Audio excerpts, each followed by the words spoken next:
చేగుంట మండల కేంద్రంలోని పోలీస్ స్టేషన్లో జిల్లా పరిషత్ ఉన్నత పాఠశాల చేగుంట విద్యార్థులకు చేగుంట ఎస్ఐ హరీష్ గౌడ్ పోలీస్ స్టేషన్లో నమోదు చేయబడు కేసుల గురించి ఏ వివాదానికి ఏ సెక్షన్ల కింద కేసు నమోదు చేస్తారో విద్యార్థులకు వివరించారు.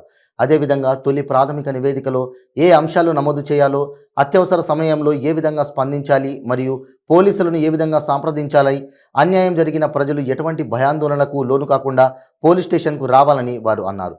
మరియు పోలీస్ స్టేషన్లో సిబ్బంది చేయి పనులను, స్టేషన్లో నమోదు చేయి రికార్డులను చూపిస్తూ వివరించడం జరిగింది. ఈ కార్యక్రమంలో ఏఎస్ఐలు రవీందర్, రాంబాబు, కానిస్టేబుల్ భాస్కర్, రేణుక, ఉపాధ్యాయులు చెల్లా లక్ష్మణ్, రఘుపతి, చక్రధర్ శర్మ తదితరులు పాల్గొన్నారు.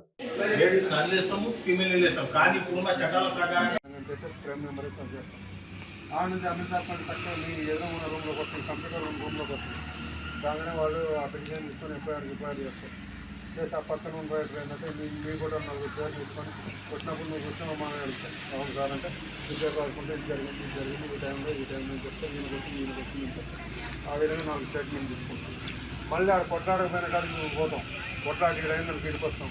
వీడికి వచ్చినాక ఒక మ్యాప్ తీసుకొని దీనికి ఉత్తరం ఎటు దక్షిణం ఎటు అంతా చూసినాక తూర్పుకి ఏముంది, దక్షిణానికి ఏముంది, ఎవరు ఉంది, ఇటే ఉంది అవునా, అది రాసుకొని ఒక బొమ్మ వేసుకొని ఈ కొట్టడానికి ఇద్దరు తలకాయలు పొలకాయలు వేసి ఇట్లా చేతులు బొట్లు పైకి పెట్టి అదే బొమ్మలు వేస్తాం.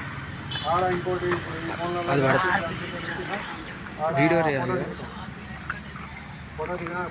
చూపిస్తాం. మళ్ళీ ఆడ ఒక ఇద్దరు విషయాలు తీసుకుంటాం. ఆ ఇద్దరు విషయాలు తీసుకుంటాం. వాళ్ళ పేర్లు ఊరు వాళ్ళ నాన్న పేరు ఇదంతా అయిపోయినాక లాస్ట్ ఏం జరుగుతుందంటే ఆడ ఇది అయిపోయినాక ఆ ఎఫ్ఐఆర్ కోర్టుకు పోతుంది. ఆ తర్వాత మళ్ళీ మనం ఏం చేస్తామంటే అది కంప్లీట్ అయిపోయినాక ఒక నెల టైం తీసుకొని ఛార్జ్ షీట్ వేస్తాం.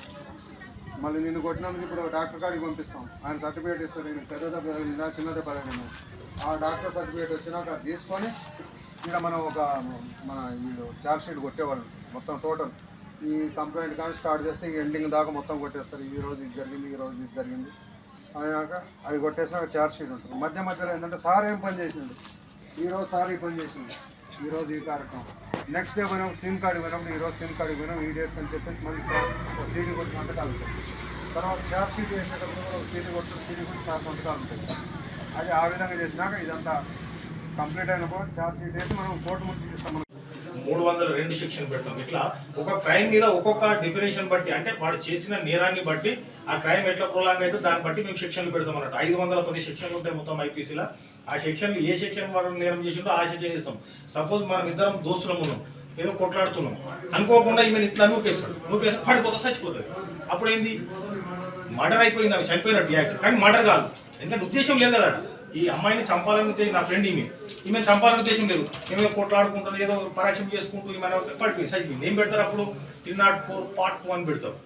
అట్లా ఒక్కొక్క రకం. నీకే అమ్మాయికి మ్యారేజ్ అయింది, అత్తగారింటికి పోయింది, భర్త వీళ్ళందరూ సదాస్తున్నారు, నువ్వేం చేసుకున్నావు, ఏదో తప్పని పరిస్థితుల్లో బలవన్మరణం చెందినమనుకో, అప్పుడు ఏం పెడతారు 306 పెడతారు. మీ భర్త మీద అత్తమామల మీద 306 సెక్షన్ పెడతారు. అదే 7 సంవత్సరాల లోపల పెళ్లి అయ్యి చచ్చిపోయినారు అనుకో 304B అంటారు. 304 బీలో పెడతారు. 304B లేడీకి సంబంధించిన విషయం. ఎవడన్నా నువ్వు పోతున్నావు, సపోజ్ నీ చేయబట్టిలో కూర్చోవు, అప్పుడు ఏం చేస్తావు, వాటి ఉద్దేశం వేరే ఉద్దేశం ఉంటే 354 సెక్షన్ పెడతాం. అట్లా వెరైటీ సెక్షన్స్ అన్నట్టు ఒక్కరి నుంచి మొదలు పెడితే 510 వరకు ఆ నేరాన్ని బట్టి ఏ రకమైన నేరం వస్తుందో ఆ రకం నేరంకు తయారవుతుంది. ఇట్లా ఫైల్ తయారు చేస్తాం. ఇట్లా ఒక్కొక్క నేరంకు ఇట్లా సెక్షన్ ఇవ్వు. 498 34. 498 ఏంటంటే ఒక అమ్మాయిని భర్త అత్తమామలు సంసారిక విషయంలో కానీ కట్నం దమ్మని కానీ వేధింపులకు చేస్తే 498 సెక్షన్ పెడతాం. ఇది మీ అమ్మాయిలకు సంబంధించిన సెక్షన్. అమ్మాయి కాంప్లైంట్ ఉంటుంది. ఇలా కాంప్లైంట్ వాళ్ళు ఉన్నారు శ్రీమతి మేకల రేఖ. ఏమనిస్తుంది అనే దరఖాస్తు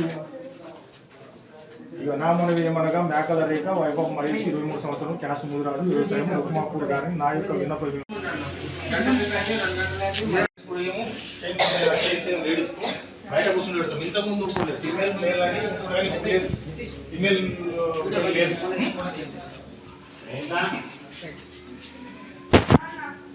అర్థమవుతుంది కదమ్మా, రావాలి.